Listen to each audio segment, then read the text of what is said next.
Assalamualaikum warahmatullahi wabarakatuh. Waalaikumsalam. Halo pemirsa, Rumah Pintar Pemilu KPU Purbalingga hadir dengan podcast Dialektika, dialog interaktif bersama KPU Purbalingga.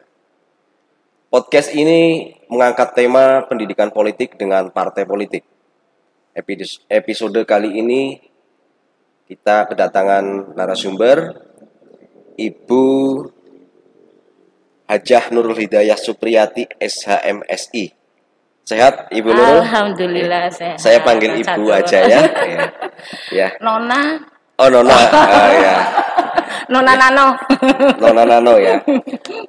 Beliau saat ini anggota fraksi Partai Persatuan Pembangunan DPRD Provinsi Jawa Tengah dan sekaligus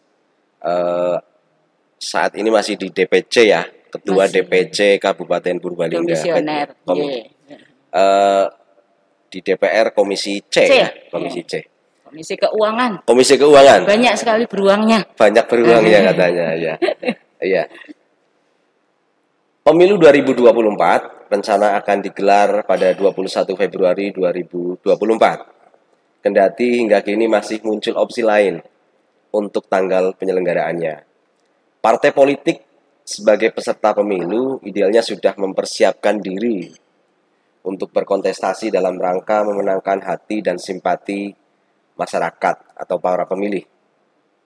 Ada dua kontestansi di 2024, pertama adalah pemilu dan pemilihan. Pemilu nanti memilih presiden dan wakil presiden, DPR RI, DPD, DPRD Provinsi, dan DPRD Kabupaten. Kemudian pemilihan serentak, memilih gubernur dan wakil gubernur, bupati dan wakil bupati, atau wali kota dan wakil wali kota. KPU Kabupaten Purbalingga berharap dengan penyelenggaraan podcast seperti ini, dengan penyelenggaraan podcast Dialektika bersama partai politik memberikan ruang pendidikan kepada para pemilih ya, sekaligus memberikan pendidikan politik. Mungkin Bu Nurul nanti bercerita mengeksplor tentang Partai Persatuan Pembangunan ya, baik itu di tingkatan pusat maupun sampai ke tingkatan kabupaten, khususnya di Purbalingga. Nah, ada beberapa hal mungkin dari sejarah, terus kemudian visi misinya seperti apa, target di 2024, strategi dan sebagainya. Sebelum ke target dan ke strategi, mungkin nanti Bu Nurul bisa menyampaikan sejarah partai politik, sejarah Partai Persatuan Pembangunan, mulai dari tingkat pusat sampai ada atau keberadaannya di Kabupaten Purbalingga. Monggo, Ibu. Terima kasih Mas Catur. Assalamualaikum warahmatullahi wabarakatuh. Kenalkan saya Nurul Hidayah, anggota Dewan Jawa Tengah, lewat partai berlambang Ka'bah. Mohon doa semoga berkah. Hari ini hadir di sini dengan niat silaturahmi. Semoga Allah merestui tujuan kita sosialisasi. Jadi yang pertama tadi Mas Catur menanyakan sejarah dari P3 yang insya Allah kurang beberapa hari karena kita lahir tanggal 5 Januari tahun 1973. Berarti hampir beberapa hari lagi kita akan berusia 49 tahun di 2021 ya. Jadi di awal pembentukan P3 itu merupakan fusi dari 4 partai Islam. Ya, jadi asal Partai Persatuan Pembangunan, kumpulane papat partai-partai Islam. NU, MI, SI pertikang wis fusi, nyata ake politik dadi siji ya. Yang kemudian pada saat itu membentuk satu partai dengan tujuan mewadahi umat Islam. Menjadi partai sebagai wadah rumah besar umat Islam yang kemudian tagline itu kita pakai di beberapa periode kepengurusan periode P3. mulai dari 2014, 2019 dan sekarang, bahwa kita menjadikan P3 sebagai rumah besar umat Islam. Itu di Jakarta tahun 73. Kemudian tahun 74 hampir seluruh kabupaten se-Indonesia punya tugas untuk mendirikan partai dikarenakan fusi partai Islam tersebut, dan Purbalingga termasuk salah satunya. Di tahun 75 dibentuk Partai Persatuan Pembangunan yang merupakan underbo dari P3 di pusat. Yang mulai pemilu 1977 kita sudah ikut pemilu, ya, kemudian sampai dengan tahun ini. Demikian Mas Arthur. Berarti di Purbalingga itu 74 ya? 75 ya, secara sudah, resmi ya? Iya, hampir semua kabupaten resmi ada. Mungkin bisa diceritakan awal mulanya para pengurus-pengurus partai yang ada di Purbalingga, lebih biar pemilih atau mungkin masyarakat Purbalingga lebih tahu gitu. Jadi tahun 75 saya usianya baru 5 tahun 5 ya, tahun. Tetapi saya dengar gitu, mendasar berita yang saya dengar, kemudian karena ayah saya almarhum Bapak Haji Ahmad Musodik Supriyadi juga pelaku, di mana beliau menjadi ketua partai beberapa periode, menjadi anggota DPRD juga sudah sampai beberapa periode, terakhir menjadi anggota MPR, sehingga bangun tidur saya dengar tentang itu. Mau tidur saya dengar tentang itu. Yang pertama ada tokoh NU, tokoh Muhammadiyah, tokoh SI dan Perti yang kemudian gabung menjadi satu melahirkan P3 itu tadi. Tentunya salah satunya adalah karena sudah ada guidance dari pemerintah, dari pusat ya, dari partai DPP waktu itu. Yang kemudian mulailah berkiprah dan luar biasa, ternyata sampai 29% lebih di awal kiprah kita mendapatkan suara di 1977. Pemilu pertama kali. Iya, jadi pemilu pertama kali dengan bernama P3 itu tadi. Ya, dulu kan ada Partai NU, Partai SI begitu ya. Dengan sebuah kebijakan di mana kalau lokal Kabupaten Purbalingga yang banyaknya orang NU, ya ketuanya cekelin wong NU. Tetapi ketika kedua organisasi masa yang terbanyak Muhammadiyah, dia jadi sekretaris dan begitu seterusnya.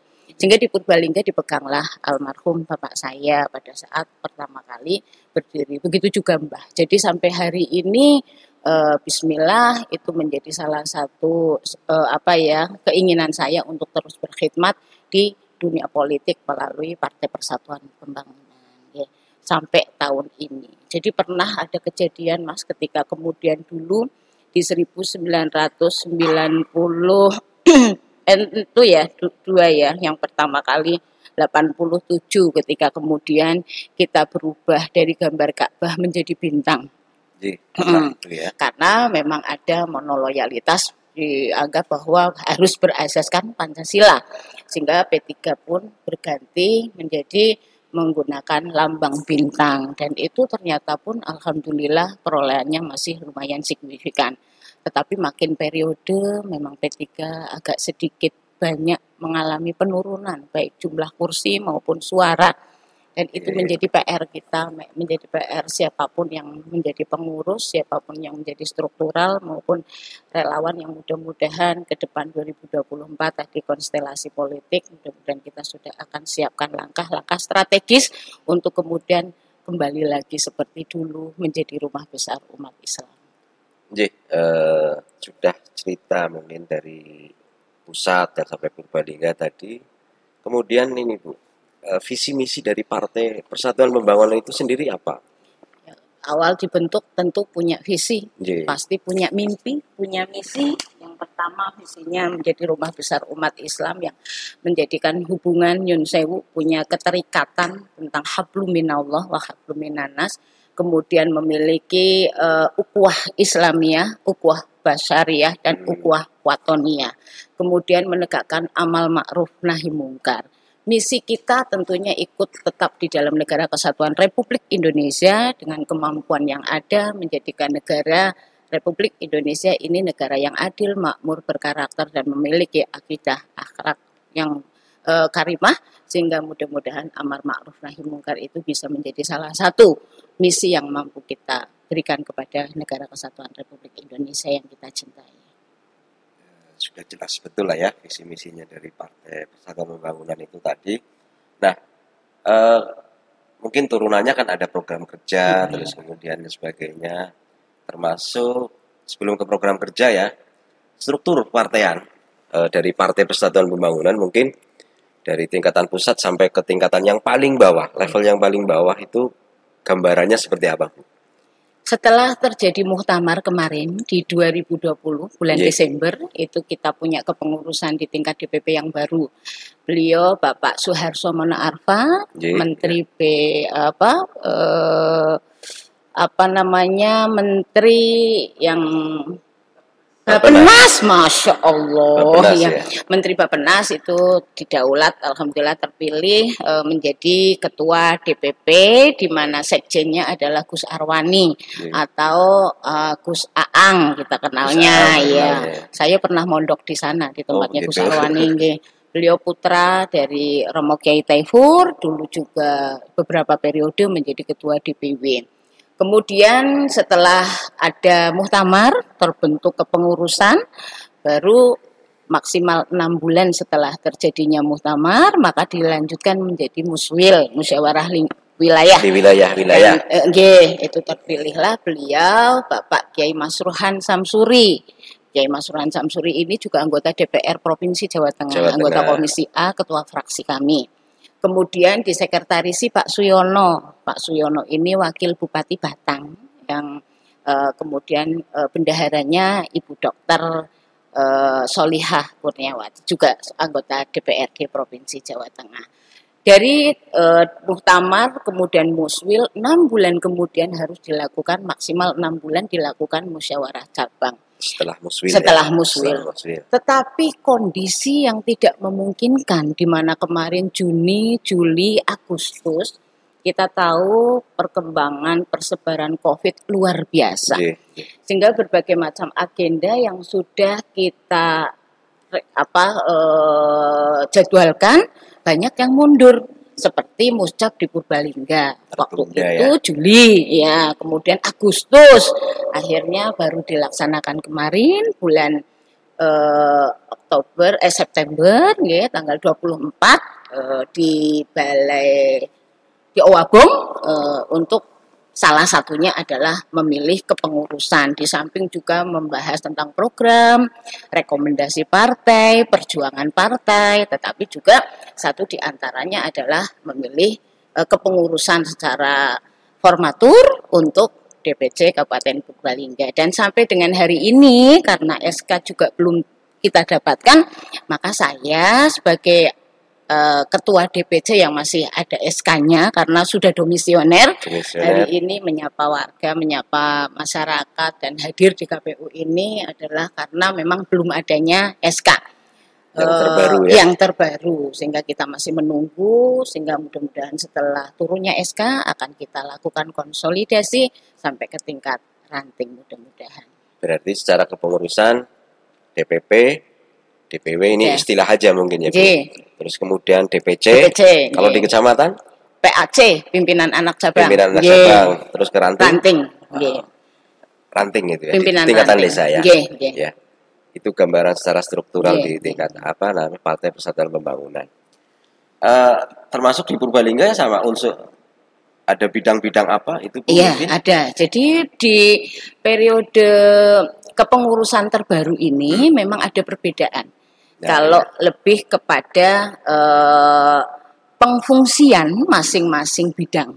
Seperti dulu kan biasanya cuma ketua, wakil ketua, sekretaris, wakil sekretaris, bendahara, wakil bendahara, kemudian majelis syariah, majelis pakar, majelis pertimbangan, begitu nggih.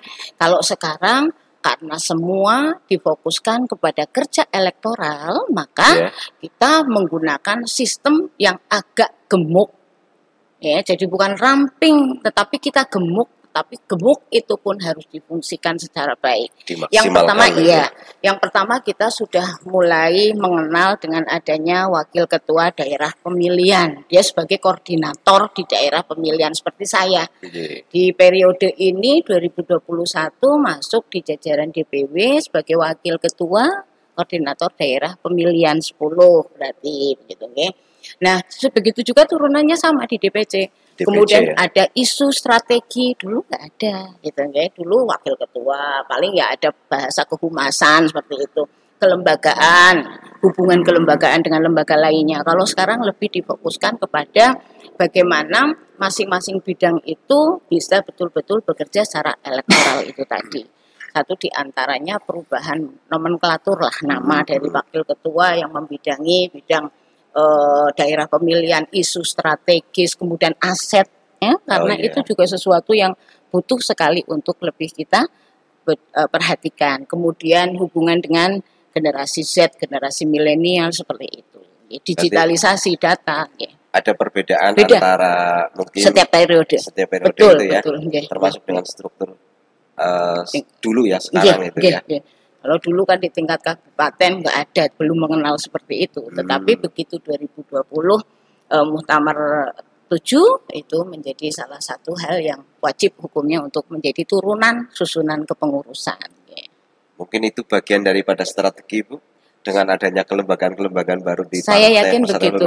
Jadi fungsikan orang yang menduduki posisi. Jadi jangan kemudian kayak strateginya bakul bakso semua ditangani sendiri gitu ya. Kalau kemarin-kemarin kan masih seperti itu. Mudah-mudahan dengan semakin bertambahnya usia P3 juga akan semakin dewasa dalam menggunakan strateginya itu, sehingga paling tidak generasi muda yulah gabung sama kita gitu.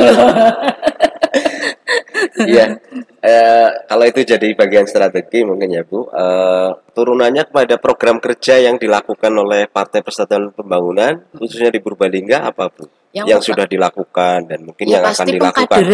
Pasti pengkaderan adalah menjadi salah satu tinjauan paling utama, karena kalau tidak ada sistem pengkaderan maka saya yakin akan putus di tengah jalan. Pengkaderan itu bisa kita lakukan dengan melalui pelatihan, ya, pelatihan kader dasar, kader menengah, kader lanjutan, seperti itu. Kemudian karena sekarang milenial generasinya sudah menggunakan HP, di mana ngapunten sumber daya kami memang sangat-sangat terbatas, di mana warga masyarakat khususnya yang di P3 itu kan masyarakat tradisional. Masyarakat tradisional pokoknya sepanjang Esyana Ka'bah yang nyong milih kue, tapi tidak kemudian menggunakan kemampuannya itu untuk lebih banyak bersosialisasi, menarik umat untuk bergabung. Sehingga kita butuh juga generasi muda, pasti yang kita butuhkan satu melalui salah satunya pelatihan itu tadi. Ada pelatihan dengan sistem digitalisasi, dan bahkan baru saja pulang, kita baru saja kirimkan 2 orang untuk mewakili DPC mengikuti kegiatan pelatihan jurnalistik. Kemarin juga kita sudah bagaimana menggunakan HP secara bertanggung jawab agar bisa menjadi salah satu bentuk syiar kepada umat masyarakat, khususnya generasi muda yang hari ini dunia dalam genggamannya melalui Android itu tadi, melalui digital ya. Itu sementara P3 sangat-sangat kurang di situ. Jadi lebih dari 50% pendukung kita memang orang-orang yang sudah sepuh, orang-orang tradisional yang tidak terlalu menjadikan internet sebagai salah satu kebutuhan pokok. Itu bagian daripada inovasi tadi ya, mengirimkan untuk ikut pelatihan, terus kemudian hal-hal yang lain ya. Nah, tadi programnya adalah ke internal itu kaderisasi. Strategi untuk bangun itu kaderisasi itu seperti apa? Ternyata nggak mudah ya Mas. Ternyata nggak mudah. Iya. Begitu kita punya ayahnya katakanlah orang yang sangat luar biasa di kepengurusan, dan dia juga masuk di struktural, ada yang nggak masuk di struktural, ketika anaknya kita tarik untuk bersama-sama ngopeni partai kita, begitu ternyata tidak mudah. Sehingga memang butuh sentuhan. Bagi generasi muda yang suka olahraga, kita dekati lewat olahraga. Yang suka musik, kenapa tidak kita dekati lewat musik? lewat anggota DPR katakanlah yang punya dana aspirasi lah katakanlah juga bisa mengakses itu. Kemudian anak-anak muda sekarang yang nyun sewu luar biasa juga bangkitnya sholawat, ada perkumpulan-perkumpulan, itu juga kita harus dekati. UMKM yang juga menjadi salah satu tonjolan pemerintah yang selalu juga mendapatkan beberapa katakanlah sentuhan, itu juga perlu untuk terus kita sentuh. Sehingga satu diantaranya melalui ikhtiar itu mudah-mudahan menjadi salah satu pengikat dan menjadi salah satu pemacu dan pemicu untuk berkenan bersama hadir atau bersama di P3 lah katakanlah seperti itu. Itu pola-pola rekrutmen ya, kaderisasi termasuk itu ya, menyentuh sesuai dengan kebutuhan daripada anak-anak itu ya, anak-anak muda. Nah, ini kan mungkin ini yang lebih menarik mungkin bagi para warga Purbalingga ataupun pemilih, target tuh gitu kan di 2024 itu kan untuk P3 sendiri itu seperti apa?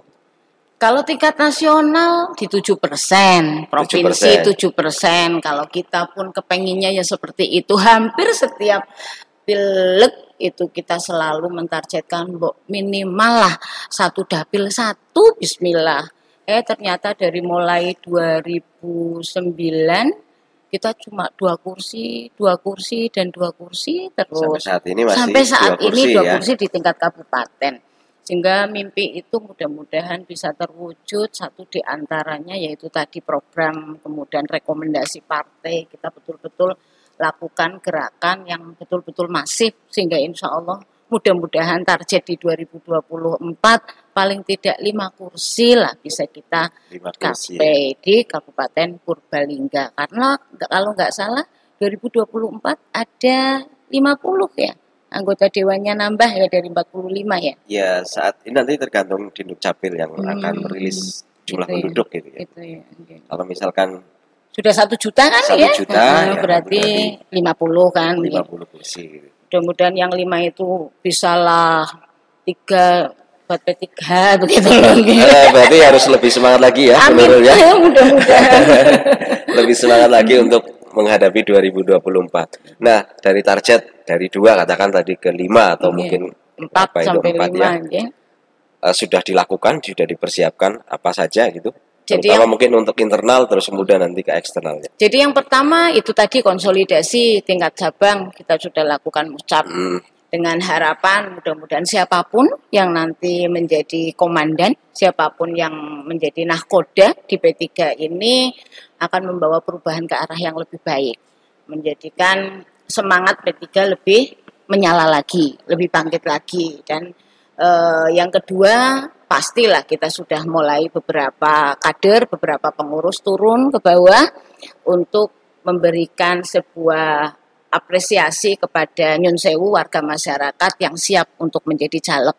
Karena ketika di masing-masing dapil itu jumlah calegnya maksimal, pasti akan menjadi salah satu urun rembuk urun suara yang juga pasti akan signifikan. Sehingga target kita ya jangan tiap hari di rumah tok, tetapi paling tidak menyapa untuk ada yang berkenan masuk menjadi calon anggota legislatif di 2024. Lewat P3 nggak bayar kok. Iya, pokoknya. Ya. Jadi menopo itu gerakan yang sudah kita lakukan. Sehingga mudah-mudahan SK DPP segera turun.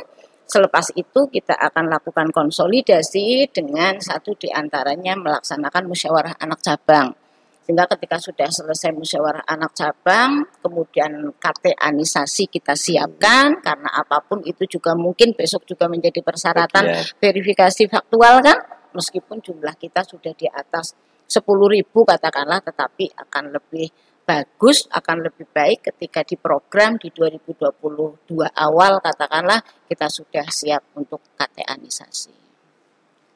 Berarti mungkin saat ini Dewan Pimpinan Cabang Partai Persatuan Pembangunan masih menunggu nahkoda baru ya. Nahkoda baru terus kemudian konsolidasi yang akan dilakukan. Kalau saat ini Bu di kepengurusan yang sekarang aktif sudah terbentuk sampai ke tingkatan ranting? Sudah beberapa ranting, memang dari 300 lebih ya kita paling hanya sekitar 200-an untuk 200, ranting. Tapi kalau PAC kita lengkap. Lengkap ya. Yeah. 100% berarti Yeah, PPAJ. yeah. Mungkin itu Bu, tentang Partai Persatuan Pembangunan. Sebagai closing statement Bu, harapan terus kemudian apa namanya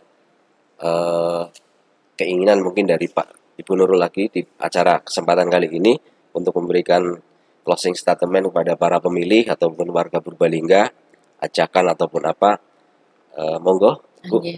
Jadi yang pertama apresiasi kepada KPU Purbalingga yang melaksanakan podcast ini sebagai salah satu pendidikan politik, karena memang di tengah pandemik ini luar biasa ya, antusias warga masyarakat menggunakan internet, sehingga ini terobosan yang bagi saya itu perlu untuk terus kita lakukan secara periodik, apapun materinya paling tidak ya berkait dengan politik. Satu. Yang kedua, kepada warga masyarakat khususnya generasi muda, karena 2024 jiwa pemilih untuk pemilih itu kok kelihatannya pemuda banyak sekali, lebih di atas 25% ya kalau tidak salah.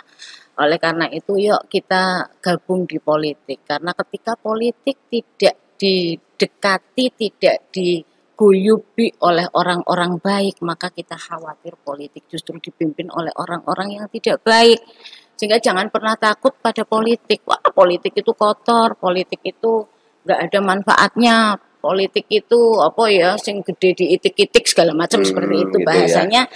Saya justru berharap kepada generasi muda gunakan jarinya untuk ajakan kepada warga masyarakat, untuk mengajak kepada sesama grup itu untuk mari kita mulai melek politik, karena dengan melek politik pasti akan ada banyak manfaatnya. Sehingga sekali lagi monggo kepada generasi muda gunakan kesempatan ini untuk bersama-sama bergabung lewat partai manapun, karena kalau kita cuek terhadap politik, maka politik itu akan dipimpin oleh orang-orang yang justru tidak kita kehendaki.